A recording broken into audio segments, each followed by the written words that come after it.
പൊതുവേ ഞാൻ ഉൾപ്പെടെയുള്ള ആളുകൾക്കൊരു വിചാരമുണ്ട് നമ്മളെ നാട്ടിലെ ബിരിയാണിയാണ് ബെസ്റ്റ് ബിരിയാണി.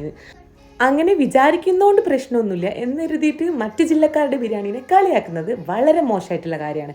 അപ്പോൾ നമ്മൾ ഇന്ന് ഉണ്ടാക്കാൻ പോകുന്നത് പാലക്കാട്ടുകാരുടെ സ്വന്തം റാവുത്തർ ബിരിയാണിയാണ് കേട്ടോ.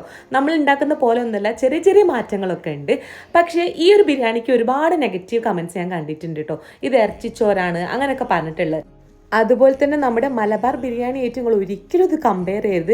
പക്ഷേ ഇത് ഉണ്ടാക്കി വന്നപ്പോൾ എനിക്ക് മനസ്സിലായി എല്ലാ ബിരിയാണിക്കും അതിൻ്റേതായ ടേസ്റ്റ് ഉണ്ട് എന്ന് കേട്ടോ. അപ്പോൾ ഇത് കഴിച്ച് നോക്കണമെന്ന് എനിക്ക് നല്ല നിർബന്ധമുള്ളതിനോണ്ട് തന്നെ ഞാൻ പരീക്ഷിച്ച് നോക്കിയതാണ്.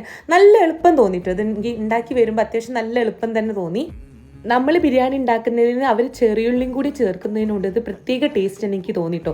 ഇനി നമ്മൾ എന്തൊക്കെ നെഗറ്റീവ് പറഞ്ഞിട്ടും കാര്യമില്ല, അവർക്ക് പെരുന്നാളോ അല്ലെങ്കിൽ എന്ത് ഒക്കേഷൻസ് വന്നാലും ഈ ഒരു റാവുത്തർ ബിരിയാണി ഇല്ലാതെ അവർക്ക് എന്തായാലും ഒരു പ്രോഗ്രാം ഉണ്ടാവില്ല. അപ്പോൾ എന്തായാലും നിങ്ങളിത് ട്രൈ ചെയ്ത് നോക്കിയിട്ടില്ലെങ്കിൽ ധൈര്യമായിട്ട് ട്രൈ ചെയ്ത് നോക്കിക്കോളി. നമ്മളിത് ഉണ്ടാക്കി വന്നപ്പോൾ ചെറിയ രീതിയിൽ കുറച്ച് വെള്ളം കൂടിയിട്ടുണ്ട് കേട്ടോ. പക്ഷേ അത് നമുക്ക് നെക്സ്റ്റ് ടൈം പരിഹരിക്കാവുന്നതാണ്.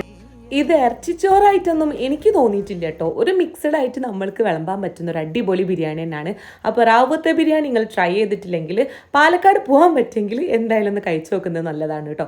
ഏതായാലും നെക്സ്റ്റ് ഒരു വീഡിയോയിൽ കാണാം. ബൈ.